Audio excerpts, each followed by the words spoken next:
공생의 3년차 이번에 이제 오늘 배우게 되면 예수님이 마지막 3년차 갈릴리에서 사역을 다 마치고 예루살렘으로 오십니다.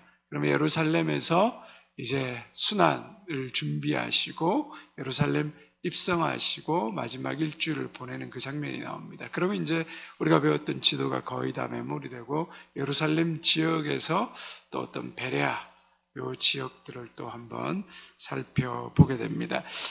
우리가 예수님의 공생의 3년차 갈릴리 사역을 하면서 맨 첫 번째 예수님께서 벳세다에서 오병이어 기적을 일으키시고 그리고 게네사렛으로 내려가서 물 위를 걸으시고 그리고 예수님께서 유대인들과 바리새인들의 그 핍박과 또 이런 어려움들을 피하셔서 페니케아 지역, 수로보니게 지역, 두로와 시돈에 가서 그 가나안 여인을 만나시고 다시 이 지역으로 내려오셔서 또 벳세다 지역에서 칠병이어 기적을 일으키시고 그리고 예수님이 우리가 지난 시간에 배운 것처럼 가이사랴 빌립보에 가셔서 베드로의 신앙 고백을 받으셨다. 그 가이사랴 빌립보 지역은 어떤 지역이라고 했습니까? 하데스라는 지옥의 문이 있는 지역이며 수많은 헬라의 우상들과 로마 황제들이 있는 그런 우상 지역이었다. 그래서 예수님께서 그곳에서 신앙 고백을 받으신 것은 유일한 하나님의 아들만이 뭐죠?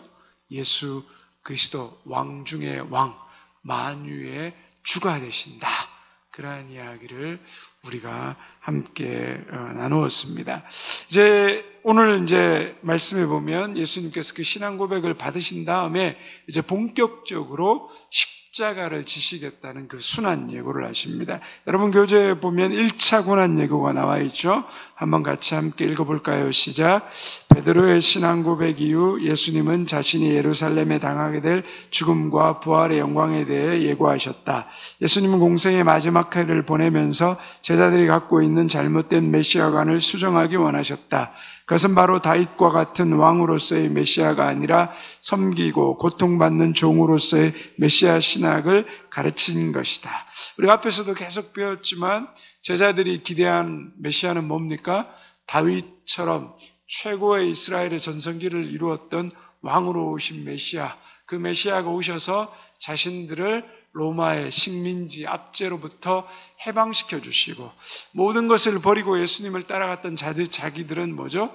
예수님의 우편에 좌편에 앉아서 왕적 통치를 하는 그러한 세상을 꿈꿨습니다. 그렇기 때문에 그들이 가지고 있었던 이 전통적인 메시아관, 오해하고 있는 메시아관으로 인해서 예수님이 하시는 말씀이 들려지지 않습니다. 특별히 예수님이 십자가의 죽음과 부활, 예루살렘에 들어가기 전에 그 말씀을 하시지만 제자들은 전혀 깨닫지 못하죠. 길 위를 가면서도 뭐죠? 네가 높냐 내가 높냐, 네가 높은 자리에 높냐 내가 앉느냐, 이런 다툼과 싸움을 하고 있었던 것을 우리가 보게 됩니다. 우리가 예수님을 믿으면서도 예수님이면 복 받는다, 이 복에 대한 개념을 세상의 복의 개념으로 가지고 예수 믿으면 돈을 많이 벌고 출세하고 성공하고 건강하고 가정이 평탄하고 아무 걱정 없는 삶을 산다라고 이렇게 예수님이 주시는 복을 그렇게 생각해 버리면 뭐죠? 예수님이 우리에게 요구하시는 자기 십자가를 지고 섬기고 희생하고 하는 그런 삶을 우리는 살아가지 못합니다. 제자들의 어리석음의 모습일 수도 있지만 오늘 우리의 삶의 모습이 될 수도 있다라는 것을 우리가 분명히 깨달아야 됩니다. 예수님의 십자가에 죽겠다라고 얘기하니까 베드로가 어떻게 합니까? 팔쩍 뛰죠. 그리고 예수님을 항변했다, 꾸짖었다. 그렇게 직설적으로 번역하면 그렇습니다. 말렸다라는 거죠. 그러면 안 된다고. 우리가 뭘 보고 당신을 따라왔는데, 당신이 그곳에서 왕이 되셔야 되고 한 자리에 있는데 자꾸 죽는다는 얘기하면 안 된다고. 그럴 때 예수님이 뭐라고 꾸짖으세요? 사탄아, 내 뒤로 물러가라. 네가 하나님의 일을 생각하지 않고 사람의 일을 생각한다는 거예요. 그래서 우리가 늘 생각해야 되는 건 뭐죠? 하나님의 일이라는 거죠. 그러면서 예수님이 제자들에게 감당해야 될 일의 말이죠. 누구든지 나를 따르려거든 자기 십자가를 지고 자기를 부인하고 나를 따라와야 된다. 예수 그리스도를 쫓는 것은 화려한 영광의 길이 아니라 십자가의 길이며 낮아지는 길이며 섬기는 길이어야 된다라는 것들을 이야기하고 있습니다. 자, 그러면서 예수님이 이제 한 일주일 되지 않는 시간에 베드로와 야고보, 요한 세 제자를 데리고 변화산으로 올라갑니다. 여러분 거기 교재에 변화산 사건 한번 같이 읽어볼까요? 시작. 가이사랴 빌립보에서 베드로의 신앙 고백이 있은 후 일주일도 되지 않아 예수님은 베드로, 야고보, 요한을 데리고 따로 높은 산에 올라갔다. 거기서 예수님의 얼굴은 해같이 빛나고 옷은 이어지며 신령한 모습으로 변화되었다. 자, 여기에 보면 예수님이 어디로 데리고 올라갔다고요? 봤더니 높은 산에 올라갔다 그러잖아요. 높은 산에 올라갔다. 자, 그래서 이 변화산이 학자들이 어디일까? 성경에서 구체적으로 이 변화산이 어디라는 것들을 복음서 기자들이 적고 있지 않습니다. 높은 산이다. 그래서 전통적인 해석은 다볼산이다.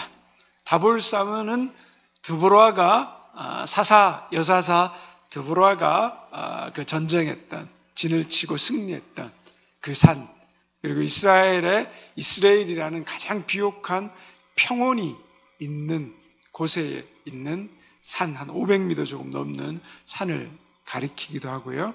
그게 전통적인 변화산인데, 최근 들어서 많은 학자들이 예수님이 가이사랴 빌립보는 이 북쪽 끝에 있는데 거기서 갑자기 다볼산까지 내려왔을 리는 없다. 그래서 헤르몬산, 해발 2814m, 이스라엘에서 가장 높은 산, 한여름에도 응달진 곳에는 눈이 쌓여 있는 곳, 광야 지역인데 이스라엘 사람들이 겨울이 되면 스키를 타는 곳이 있습니다. 그것이 바로 헬몬산입니다. 그래서 아마 예수님께서 눈처럼 그 옷이 휘어졌다라고 했을 때 헬몬산의 눈을 배경으로 생각하면 훨씬 더 그 예수님의 빛남을 생각하고 좀 더 구체적인 상상을 할 수 있다. 이런 이야기를 하는데, 여러분 거기 지도에 보면 북쪽 위에 거기 보이시나요? 헤르몬산이라고 된 거? 여러분 교재에 보시면 보이시죠? 그리고 다볼산은 어디에 있나요? 내려오면 갈릴리 호수 이쪽 왼쪽 편에 보면 그 밑에 다볼산 보이시나요? 예, 거기 있습니다. 그래서 이 둘 중에 하나인데 전통적으로는 다볼산이 이 변화산이라고 이야기하고 있고요. 그리고 이 다볼산에 예수님의 변화산 기념교회가 있습니다. 자, 말로만 들어선 실감이 잘 안 나죠? 자, 우리 한번 영상을 우리 변화산 한번 같이 보도록 하겠습니다. 지금 저희가 예수님이 변화하셨다라고 얘기되는 변화산을 오르고 있습니다. 마운트 다볼인데요. 해발 한 587밖에는 안 되는데 굉장히 깎아지른 듯한 산이어서 아주 꼬불꼬불 엄청나게 올라가고 있어요. 이 다볼산은 이렇게 레저 스포츠를 하는 곳으로도 굉장히 유명해요. 다볼산에 오실 때에는 큰 관광버스는 밑에 세워두고 이게 양방향 차라서 굉장히 조심해서 올라가야 됩니다. 근데 아름답네요. 올라가는 길이 또. 저희가 이제 이즈레일 평원이거든요. 네. 여기 다볼산은, 변화산은 나사렛과 갈릴리의 거의 중간에 있는데요. 그래도 조금 더 나사렛과 가까워요. 여기에서부터 나사렛까지 한 방향이 한 11km, 12km 정도가 되고요. 여기서부터 갈릴리 서쪽으로는 28km에서 30km가 돼요. 나사렛 쪽의 방향으로 보여지는 저 평원이 이스라엘 평원이고, 서쪽으로 계속 가면은 이제 갈릴리 디베리아가 나오는 방향이죠.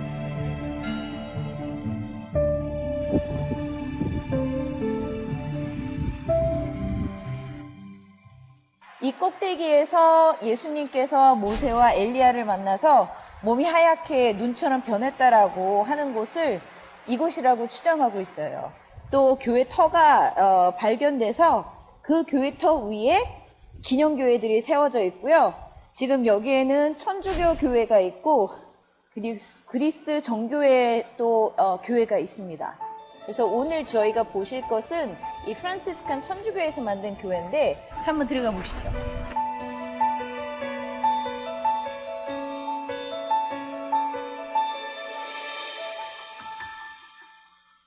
1944년에 만들어졌는데 이 장소는 비잔틴 시대와 십자군 시대의 교회 터 위에 만들어 놓은 것이에요.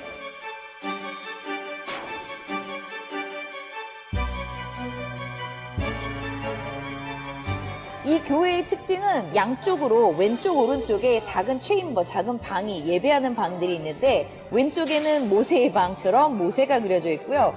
오른쪽에는 엘리야를 상징하는 성화가 그려져 있고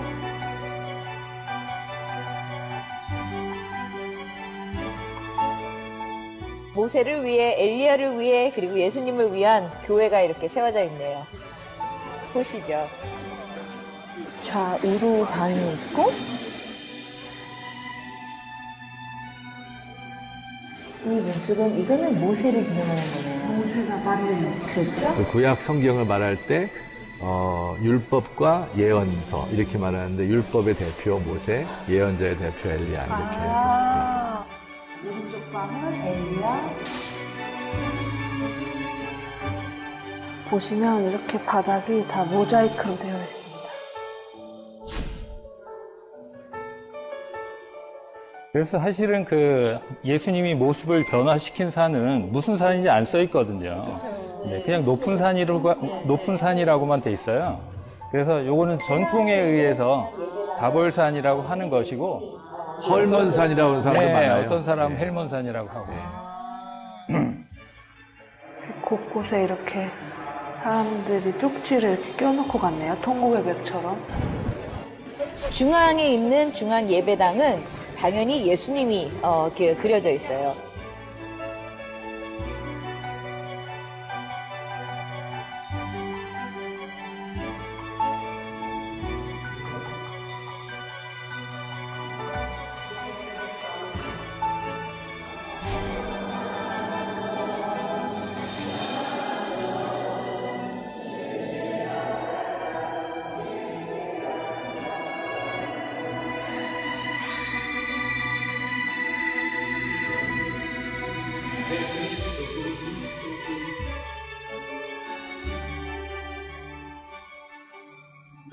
네, 오늘은 네, 우리가 이렇게 해서 예수님의 변화산, 전통적으로 다볼산이라고 이야기하는 곳을 봤습니다. 초막 셋을 짓겠다고 해서 아까 양쪽에 모세와 엘리야 가운데 예수님 방이 있죠. 그래서 교회가 뭐죠? 초막처럼 세 개의 이 집 모양으로 되어 있는 것을 우리가 보게 됩니다. 변화산 사건은 예수님의 변형이라는 놀라운 사건에 대해서 말하죠. 그래서 예수님의 모습이 변화되었다 얘기하는데 여러분 실제는 어떻습니까? 예수님의 모습이 변화된 게 아니라 본래의 예수님의 모습을 보게 된 거죠. 영화로우신 예수님께서 인간의 몸을 입고 이 땅 가운데 오셔서 초라한 인간의 몸에 계신 것뿐이지 원래 예수님은 이런 해와 같이 빛난 광채, 우리가 성경에도 그 해와 같이 빛난다라고 얘기하잖아요. 그래서 하나님을 볼 수 없다라고 이야기하는 것과 마찬가지로 예수님이 가진 원래의 모습을 예수님께서 보여주셨다라는 것을 우리가 또한 알 수 있습니다. 그리고 예수님이 또 십자가에 죽으시고 부활하심의 그 영광의 모습을 미리 예비하고 보게 해주신 그러한 장면이라고 우리가 보면 됩니다. 자, 제자들이 베드로와 야고보와 요한이 거기 가서 예수님이 그렇게 모세와 엘리야를 보고 빛난 모습으로 서 계셨을 때 그들이 그 예수님을 보았을 때 감격이 어떨까요? 이루 말할 수가 없겠죠. 두려웠겠죠. 모세가 시내산에 올라가서 하나님과 대화하고 십계명을 받아왔을 때 그의 얼굴에 빛난 광채 때문에 사람들이 모세의 얼굴을 볼 수 없었고 모세가 그 얼굴을 수건으로 가렸다라고 말하는 장면들이 있잖아요. 그것처럼 이 하나님의 영광을 보게 되면 어떤 말과 고백이 나오게 되나요? 여러분 거기 마태복음 17장 4절에서 5절 베드로가 뭐라고 말하고 있습니까? 함께 같이 읽어보겠습니다. 시작. 베드로가 예수께 주여 이르되 주여 우리가 여기 있는 것이 좋사오니 만일 주께서 원하시면 내가 여기서 초막 셋을 줄 때 하나는 주님을 위하여 하나는 모세를 위하여 하나는 엘리야를 위하여 하리이다. 말할 때 호련히 빛난 구름이 그들을 덮으며 구름 속에서 소리가 나서 이르되 이는 내 사랑하는 아들이요 내 기뻐하는 자니 너희는 그의 말을 들으라 하는지라. 자, 우리가 여기 있는 것이 뭐죠? 좋사오니 이대로 좋다라는 거죠. 그죠? 이대로 살고 싶다라는 겁니다. 여기서 끝나도 좋다라는 거죠. 너무 황홀하고 영광스러운 장면을 보면 뭐죠? 와, 나 여기서 죽어도 좋겠다. 이렇게 여행 가셔서 거대한 자연 앞에 그 황홀한 자연의 모습을 보면서 뭐죠? 와, 이 이상의 아름다움이 있을까? 정말 여기서 죽어도 좋겠다. 이런 생각하는 것과 아마 비슷할 것 같습니다. 이대로 좋다라는 것이 이 베드로의 고백이 어쩌면 우리의 행복의 극치가 아닐까 싶습니다. 베드로가 왜 행복했습니까? 왜 이런 고백을 합니까? 그의 소원이 이루어졌기 때문입니까? 그가 출세했기 때문입니까? 아니죠. 뭐 때문에요? 주님의 참모습을 보았기 때문에. 자기가 믿는 예수님, 그 예수님의 참 본체를 본 순간 그는 기뻤습니다. 여기엔 긴 설명도 필요 없죠. 철학도 필요 없습니다. 만나고 보았고 뭐죠? 경험했다라는 거죠. 여기에 감격과 기쁨이 있는 겁니다. 베드로가 그렇게 하자 뭐라고 말합니까? 너무 좋으니까 여기에 살고 싶은 거예요. 그래서 초막 셋을 짓는다라고 하죠. 예수님, 모세, 엘리야. 그런데 실은 베드로하고 요한의 초막도 지어야 되는 거잖아요. 자기들도 같이 있어야 되잖아요. 근데 자기들은 다 뭐죠? 사라져 버리는 거예요. 주님을 참으로 만나고 보고 기쁘게 되면 뭐죠? 찬송가 가사처럼 세상과 나는 간 곳 없고 구속한 주만 보이도다.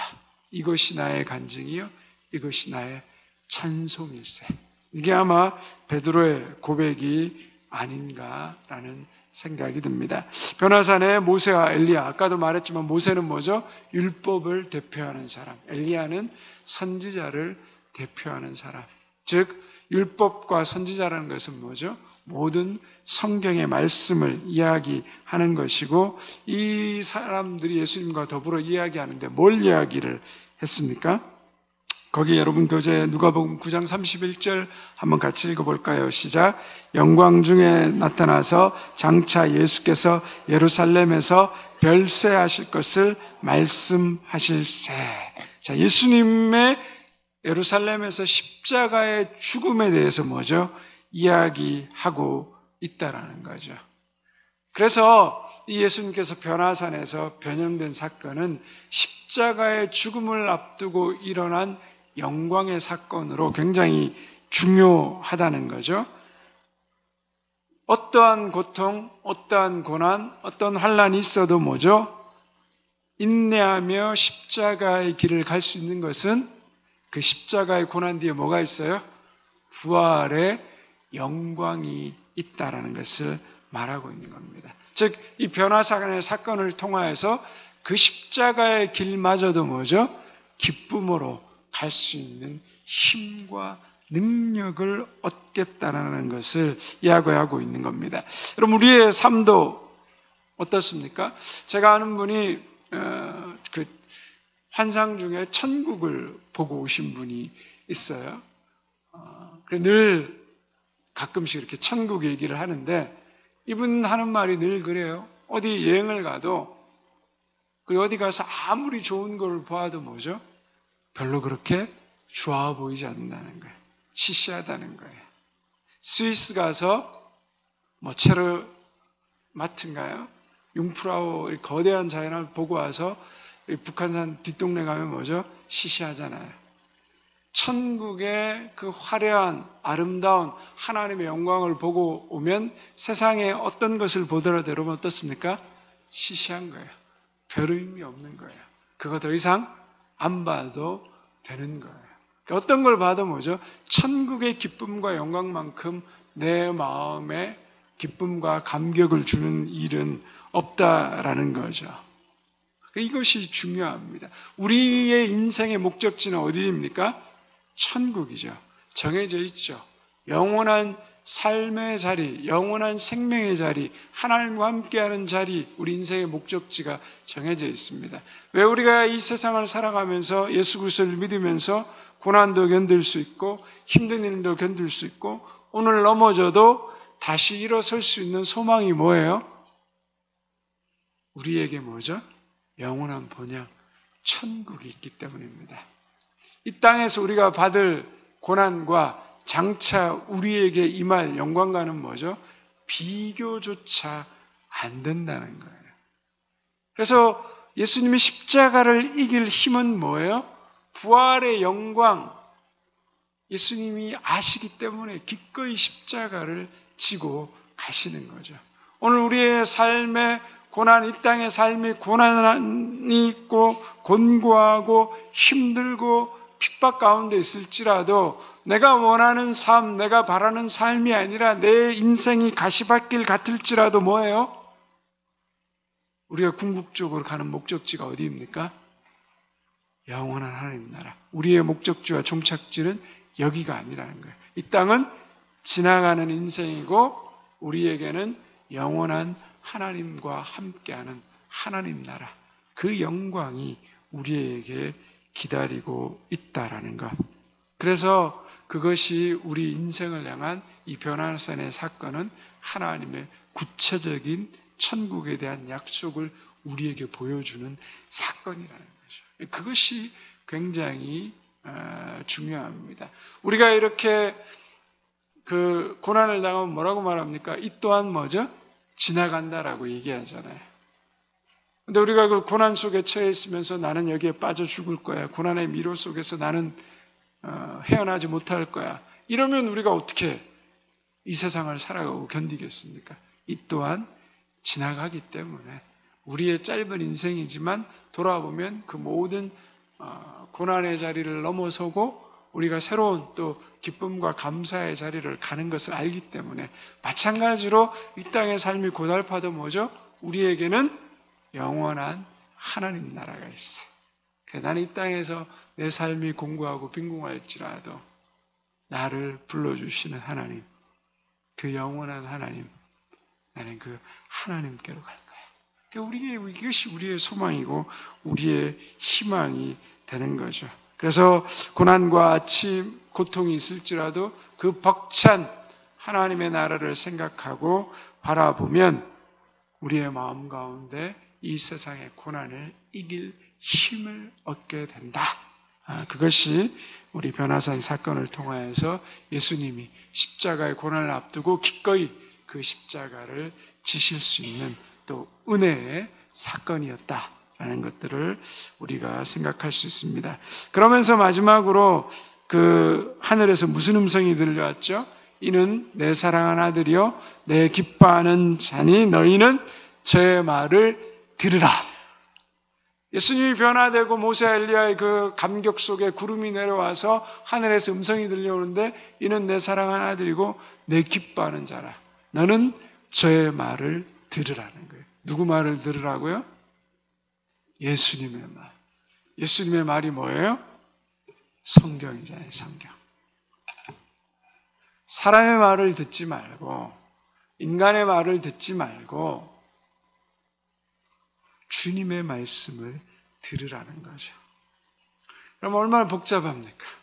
우리나라도 얼마나 지금 이 대통령 탄핵, 구속, 보수, 진보 얼마나 수많은 사람들이 떠들어댑니까? 온갖 이야기들이 돌아다니고 또 미국의 대통령이 트럼프가 바뀌었는데 깡패도 이런 깡패가 없어요. 막 밀어붙이는 거예요. 힘으로 지금. 막아라 그래서. 자기 나라를 다시 위대하게 만들겠다라고. 전 세계가 얼마나 지금 혼란하고 복잡합니까? 그 언론에서 이야기하는 거, 사람들이 이야기하는 거 들으면 여러분 어떻습니까? 불안하죠. 두렵죠. 그리고 무너질 것 같고 망할 것 같잖아요. 그 세상의 소리가 우리에게 들려주는 건 뭐예요? 불안이에요. 두려움이에요. 불안과 두려움을 통해서 뭐죠? 사람을 움직여가고 조정해 가려고 해요. 근데 하나님의 말씀은 무엇입니까? 내가 너희에게 주려는 것은 뭐죠? 재앙이 아니라 평안이고 너희의 미래에 소망을 주기 위한 것이다. 여러분, 이 복잡하고 어지러울 때 세상의 소리에 귀 기울이지 마시고 하나님의 말씀에 귀 기울이십시오. 하나님의 말씀을 들으십시오. 그 말씀이 우리를 회개시키고 우리를 변화시키고 우리를 평강으로 인도하시고 우리를 진리로 인도하십니다. 여러분, 성경보다 유튜브 말에 귀 기울이지 마십시오. 성경보다 어느 사람이 하는 말 귀 기울이지 마십시오. 진리의 말씀으로 돌아가셔야 됩니다. 길과 진리와 생명은 유일한 예수 그리스도입니다. 어느 목사가, 어느 정치인이, 어느 사람이 진리될 수 없습니다. 어느 철학이, 어느 이념이, 어느 주의가 진리될 수 없습니다. 우리 대면교회 모든 성도님들은 진리 위에, 하나님 말씀 가운데 그 위에 서기를 원합니다. 이는 내 사랑하는 아들이요 내 기뻐하는 자라. 하나님의 말씀을 듣게 되면 우리 마음에 세상에서 줄 수 없고 세상이 알 수 없는 뭐죠? 기쁨과 평강을 얻게 된다는 것. 그것을 주님께서 말씀하십니다. 생명과 구원을 주는 이 주님의 말씀을 우리가 들을 수 있기를 바랍니다. 자, 산 위에서 이런 놀라운 하늘의 영광과 은혜를 경험하고 있는데 그 땅 밑에서는 어떤 일이 있습니까? 귀신 들린 소년이 왔는데 제자들이 못 고치는 거예요. 여러분, 그 뒤에 보면 그 내용이 빠졌네요. 그죠? 변화산 아래에서 귀신 들린 아이들을 못 고치고 있는 그 장면이 나오고요. 그 다음에 여러분 뒷장으로 넘어가면 이제 2차 고난 예고가 나옵니다. 같이 한번 읽어볼까요? 시작. 예수님은 제자들에게 두 번째로 자신이 예루살렘에게 당하게 될 고난과 사흘 후에 부활할 것에 대해 예고하셨다. 하지만 제자들은 말씀의 의미를 깨닫지 못할 뿐만 아니라 두려워서 감히 묻지도 못했다. 마찬가지인 거예요. 절대 죽음을 생각하지 않고 왕으로 오실 메시아에서 바뀌지 않으니까, 그걸 들어도 모르겠고 자꾸 죽는다 그러시니까 두렵고 싫은 거예요. 그리고 묻지도 못하겠는 거예요. 베드로가 잘못 덤벼들어서 말렸다가 뭐죠? 사탄이라는 얘기를 들었거든요. 그 이야기를 하고 있습니다. 자, 그러면서 계속해서 이런 일들이 벌어지죠. 그 다음 뭐죠? 큰 자 논쟁이 벌어집니다. 한번 읽어보겠습니다. 시작. 가브나움에서 제자들에게 변화산에서 가브나움으로 오는 도중에 서로 다툰 이유가 무엇인지 물으셨다. 제자들은 잠잠할 수밖에 없었는데 길에서 서로 누가 큰 자인가의 문제로 서로 논쟁을 벌였기 때문이다. 예수님은 제자들에게 천국에서 큰 자가 누구인지에 대해 말씀하셨다. 누구든지 첫째가 되고자 하면 무사람의 끝이 되며 무사람을 섬기는 자가 되어야 하리라. 세상이 가진 것과 완전 다른 이야기를 하시죠. 자꾸 큰 자가 되려면 뭐죠? 높아져야 되고 더 출세하고 성공하는 자리에 가야 되는데, 천국의 윤리는 뭐예요? 첫째가 되고자 하면 뭐죠? 끝이 되어야 되고 높은 자리에 있는 것이 아니라 섬기는 자가 되어야 된다. 그것이 천국의 윤리다. 세상의 윤리가 아닌 천국의 윤리다. 내가 자꾸 높은 자리에 가고 싶고 대접받는 자리에 가고 싶으면 이건 뭐죠? 하나님의 나라와 멀어지는 거예요. 하나님의 나라는 뭐죠? 낮아지는 자리, 겸손한 자리, 섬기는 자리, 내 목숨을 유지하고 내 이익을 취하는 자리가 아니라 내 목숨을 내어주는 자리, 그리고 다른 사람을 이롭게 하는 자리로. 그래서 내가 서 있는 자리가 어떤 자리인가를 내가 곰곰이 나를 생각하고 돌아보면 내가 하나님 나라의 백성의 삶을 살고 있는지, 세상 나라의 백성의 삶을 살고 있는지, 그것을 통화해서 내가 어디에 있는지를 우리가 확인하게 되는 거죠. 자리의 문제가 아니라 마음의 문제고 자세와 태도의 문제라는 거죠. 사장의 자리에 있으면서 뭐죠? 직원들을 착취하고 그들을 조금이라도 더 부려가지고 자기가 잘 먹고 더 높아진 자리에 있는 것이 아니라 일한 만큼, 땀 흘린 만큼 대가를 나누고 그들을 더 잘 살 수 있도록 도와주는 자리. 그것이 천국의 자리라는 거죠. 회장의 자리에 서서 다른 사람이 내 말을 다 들어야 되고 나를 따라와야 되는 게 아니라 회장의 자리에 있지만 회장의 자리에서 뭐죠? 더 낮은 자의 사람들을 더 보고 돌보고 그들을 세워주는 자리로 가는 것. 그것이 바로 우리가 어떤 삶의 자리에 있는가를 이야기하는 것입니다. 자, 그 다음에 요한의 잘못된 열정을 책망하신다. 한번 읽어볼까요? 시작. 요한이 예수님께서 자랑스럽게 말했다. 주여, 어떤 사람이 주의 이름으로 귀신을 내쫓는 것을 우리가 보고 우리와 함께 따르지 아니하므로 금하였나이다. 이런 요한에게 예수님은 금하지 말라. 너희를 반대하지 않는 자는 너희를 위하는 자니라 말씀하셨습니다. 자, 그 다음에 몰래 사마리아를 거쳐 예루살렘으로 가십니다. 함께 같이 읽겠습니다. 초막절이 가까워오자 예수님의 형제들이 함께 예루살렘으로 올라가자고 제안하지만 예수님은 이를 거절하셨다. 후에 예수님은 은밀히 예루살렘으로 향하는 여정길에 오르셨다. 예수님은 이번 예루살렘 방문이 마지막임을 아셨기에 비장한 결의와 굳은 결심을 하셨다. 가는 길에 사마리아에 들리셨지만 배척받으셨다. 사마리아를 나와 예루살렘으로 향하시던 길에 예수님은 3명의 제자를 통해 제자가 되려는 사람의 자세와 태도에 대해서 말씀하셨다. 자, 예수님은 때가 되자 예루살렘에 가면 뭐죠? 죽으실 것을 아셨습니다. 예수님은 십자가를 억지로 지고 마지못해서 진 것이 아니라 스스로 자원해서 지셨습니다. 예수님은 피할 길과 죽을 길, 이 두 길이 있었지만 예수님은 뭐죠? 스스로 죽음의 길, 십자가의 길을 택하셨습니다. 왜요? 그것이 우리를 살리는 길이기 때문에. 하나님이 사랑하는 이 세상, 하나님이 사랑하신 사람들을 살리는 길이기 때문에 예수님은 스스로 십자가를 지셨습니다. 그런데 인간의 몸을 입고 이 땅 가운데 오셨기 때문에 그 십자가의 고통과 아픔이 어떤 건지 아시잖아요. 그러니까 예루살렘으로 가는 한 걸음 한 걸음이 예수님에게는 즐겁고 기쁜 걸음이라기보다는 마음에 무거운 짐과 그리고 괴로움이 있었습니다. 그럼에도 불구하고 그 일을 결단하시고 바로 예루살렘으로 향하고 계십니다. 누가복음 9장 57절 이하에 보면 예수님이 예루살렘으로 십자가를 지시고 굳은 결의로 들어갈 때 세 부류의 사람이 나옵니다. 첫 번째로 나왔던 사람이, 자, 누가복음 9장 57절에 말씀입니다. 한번 읽어보겠습니다. 시작. 길 가실 때 어떤 사람이 여짜오되 어디로 가시든지 나는 따르오리다. 주님, 어디로 가든지 내가 따르겠다고 이 사람이 따라왔습니다. 그러자 예수님이 뭐라고 말합니까?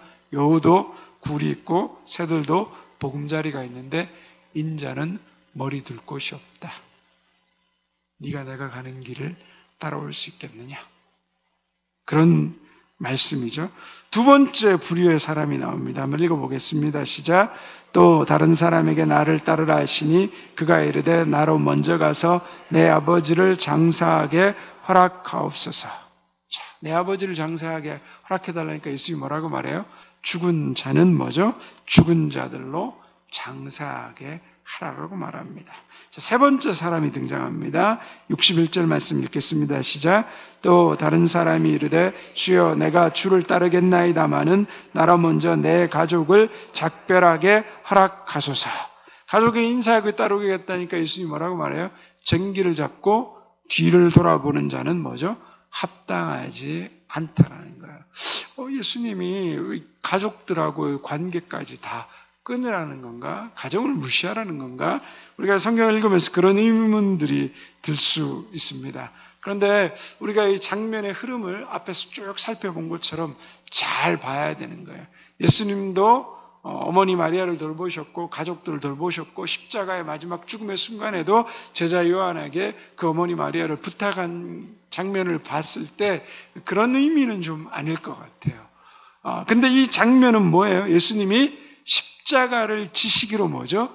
결단하셨고 예루살렘으로 바로 들어가시는 장면이에요. 거기 가면 이제 예수님을 기다리고 있는 것은 죽음이었습니다. 그 결의한 장면. 자, 병사들이 곧 전투에 나가야 됩니다. 그리고 이제 조금 있으면 5분 대기입니다. 출동해야 됩니다. 갑자기 선두입니다. 우리 가족과 작별 인사 한 번만 하게 해주십시오.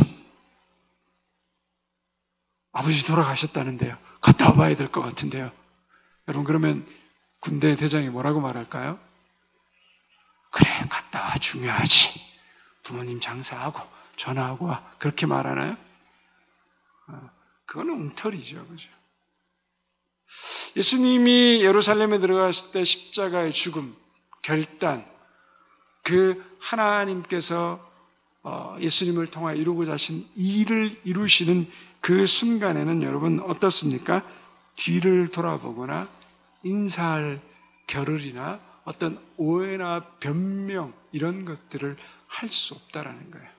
우리가 반드시 져야 되는 십자가를 져야 되는 그 시간, 결단의 시간, 지금은 뭐죠? 그럴 때가 아니라는 거예요. 사람들을 보고 예정을 챙기고 그럴 때가 아니라 지금은 결의의 시간이고 결단의 시간이고 반드시 이 길을 가야 되는 시간이라는 겁니다. 단호한 결단이 있어야 뭐죠? 십자가를 질 수 있는 거예요. 가족에게 가서 십자가 이러저러 얘기하다가 십자가 못 가게 붙잡으면 어떡할 거냐고요. 내가 딴 길 갔다가 주님 가신 그 길 못 쫓아오면 어떡할 거냐고요. 예수님이 바로 그런 이야기를 하고 있는 것입니다. 예루살렘을 향해서 올라가기 전에 그 굳은 결심의 예수 그리스도의 모습은 곧 우리를 향한 뭐죠? 우리를 구원하시기 위한 예수님의 결단이며 사랑과 은혜의 예수 그리스도의 모습을 우리가 보게 되는 것입니다. 우리도 주님을 따른다고 했을 때 우리가 항상 그런 말 하잖아요. 세상과 이 주님 양다리 걸치고 있다고. 근데 주님을 온전히 쫓아가려면 어떻게 해요? 세상에 걸친 발을 빼내지 않으면 주님을 온전히 쫓아갈 수 없는 거죠. 그래서 우리가 하나님을 쫓는다고 했을 때 우리가 온전한 섬김과 온전한 쫓음, 온전한 따름이 있어야 된다는 것을 성경이 이야기합니다. 세상의 마음이 갈려지고 세상으로 내 마음이 쏠려 있고 예수님을 쫓아간다? 안 된다는 거예요. 우리 마음에 늘 뭐죠? 두 마음이 있다라고 성경은 이야기하지 않습니까? 돈에 대한 마음, 하나님에 대한 마음. 이 두 마음이 나누어지면 하나님을 온전히 쫓을 수 없다라는 것을 우리에게 이야기합니다. 버려야 될 것은 뭐죠? 버려야 되는 거예요. 회개하라, 천국이 가까웠다. 이 말이 뭡니까? 그냥 단순히 내가 잘못한 것을 돌이키고 그리고 후회하라 이런 뜻이 아니에요. 그죠? 나의 주권을 바꾸라는 거예요. 세상 속에 속해 있고 세상을 따라가던 세상이 주인된 내 모습에서 뭐죠? 하나님이 주인된 모습으로 내 삶의 주인의 자리, 주권의 자리가 완전히 바뀌라는 거예요. 버리라는 건 그거예요. 내가 예수 그리스도를 쫓는 주님이 내 인생의 주인, 주권자가 되고 있냐? 아니면 아직도 세상이 내 속에 주인이 되고 있고 내 자아가 내 속에 주인이 되고 있느냐? 이것을 주님이 말씀하고 있는 것이죠. 주님을 쫓기 위해서 뭐죠? 내 삶의 주인, 주권자, 내 삶의 모든 것이 뭐죠? 가치관과 상황과 모든 나의 자아가 주님으로 그리고 주님을 쫓는 그 마음으로 변화되어야 된다는 것을 말하고 있습니다. 그래서 우리가 주님을 쫓을 때 내가 버려야 될 것 과감히 버리고 내가 취해야 될 것 내가 취하고 내 모든 삶의 주권을 주님 앞에 내드릴 수 있어야 된다. 이것을 예수님께서 그를 찾아와서 이야기한 제자들에게 말씀하고 있는 장면입니다. 우리 시간 말씀을 기억하며 한번 기도의 자리로